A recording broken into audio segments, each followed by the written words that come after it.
Nada. Ataque. Habilitado.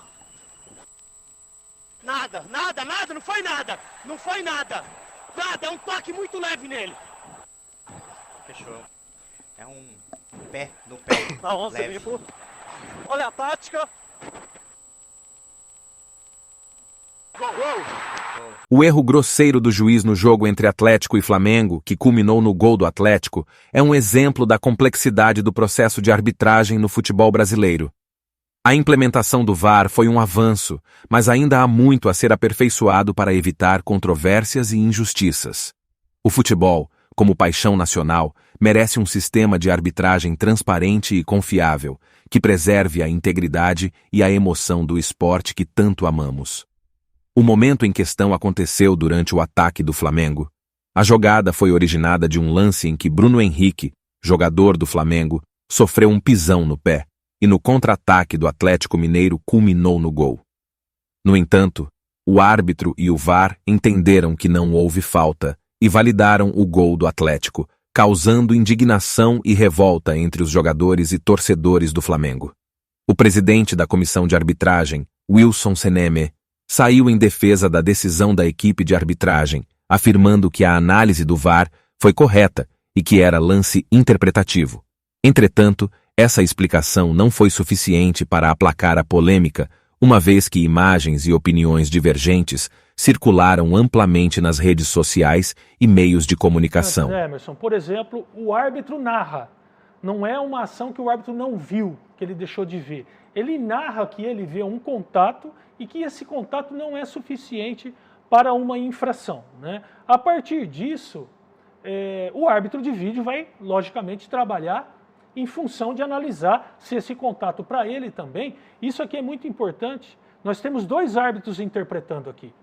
É muito importante isso, porque muita gente pensa, não, por que não dá uma chance para o árbitro ver? Dá uma chance para o árbitro do campo ir lá ver. Não, se a gente for dar chance toda vez que a gente tiver alguma situação duvidosa, né, o jogo não flui, o jogo não para, né? O árbitro de vídeo é um árbitro formado, com experiência igual ao árbitro do campo.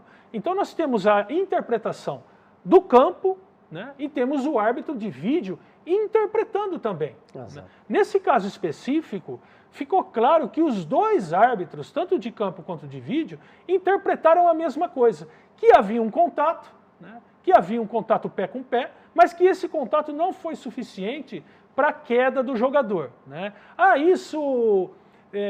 Partimos de um princípio, então, que não existe a falta, né? Vamos lá. Não, o jogador não precisa cair para ser falta. Isso é uma verdade, tá? Isso é uma verdade. Olhando em detalhes a jogada, a gente pode ver que o jogador pisa no pé do outro e quem propõe o contato é o jogador do Atlético Mineiro, não é o jogador do Flamengo que propõe o contato, tá? O jogador do Flamengo tem o pé parado, né? E o jogador do Atlético Mineiro vem com o pé, ele propõe o contato no pé do jogador do Flamengo. Então a chave está aqui, né, Emerson, em analisar. Esse ponto de contato a gente vê até o Flávio Souza muito bem colocado e interpretando a ação. A questão é, esse contato, pé com pé, né, ele tem força suficiente ou não para se tornar uma infração, né? Na minha visão, ele tem potencial de infração, esse contato. Tem. Tá?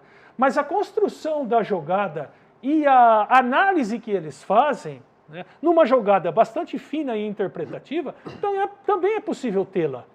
Né? A regra do jogo ela estabelece que, em situações assim, o árbitro, quando ele toma uma decisão através de algo que ele viu, né, ele tem a prerrogativa da interpretação. Tá? Então a gente parte desse princípio. Na minha visão, tem sim potencial de infração, né? Mas é uma jogada que, por exemplo, internamente entre os instrutores, ela dividiu a opinião. Ela ficou dividida. Tá? E aqui, volto a repetir um detalhe importantíssimo. O árbitro de vídeo não é que ele ficou na dúvida. Não. O árbitro de vídeo teve a mesma interpretação do árbitro do campo. Por isso que não foi constatada uma APP, né? Porque se a gente olhar a sequência, né, Emerson? Exato. O que é caracterizar um APP, né, Emerson? Quando tem sequência direta, né?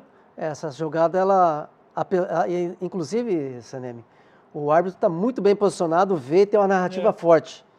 Narrativa forte do que ele viu.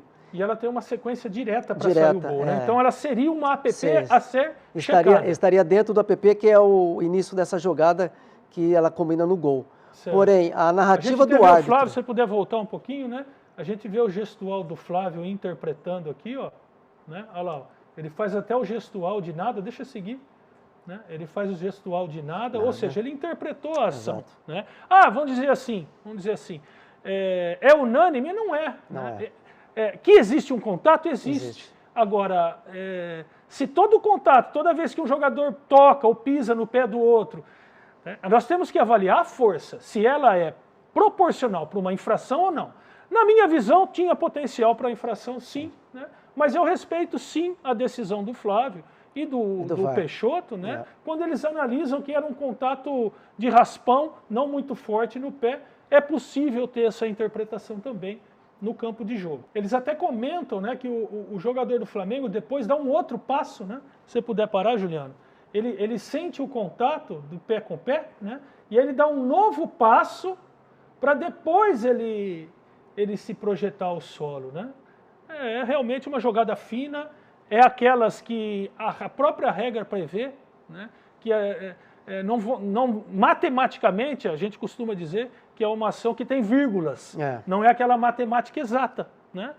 Um vai pensar uma coisa, outro vai pensar outra, né? Mas o importante é que a gente vê o árbitro muito bem posicionado interpretando a ação. Isso tem muito peso na decisão final dessa jogada. Interessante também, Sanemi, que o VAR ele faz a leitura de velocidade real, normal, e depois ele começa a buscar o ponto de contato, né, que é o slow. A velocidade normal da ação, realmente a gente não vê tanta força no contato quando a gente vê a velocidade normal da ação. Exato. É, enfim, uma ação interpretativa. Um potencial tremendo de interpretação. A gente vai até ver outras jogadas aqui, onde a interpretação ela é muito mais clara do que uma ação como essa, que é interpretativa. Exato. Tá certo? Vamos para a próxima ação, também desse jogo, também do jogo Atlético Mineiro e Flamengo. Vou pedir para o Juliano colocar para a gente. Que também tem coisas similares, né? Contato de jogo, na verdade, você pode até parar um pouquinho, Juliano, né? Você abrir a tela para mim, parar um pouquinho, né? Porque são contatos. Existem contatos de jogo que claramente são infrações, né? E que aí não tem muito o que negociar, o que interpretar, certo? Ela é clara, e quando ela é clara, ela é cristalina. Não tem como ficar argumentando. Mas existem outras que fazem parte, vão fazer sempre parte de um esporte de contato que é o futebol.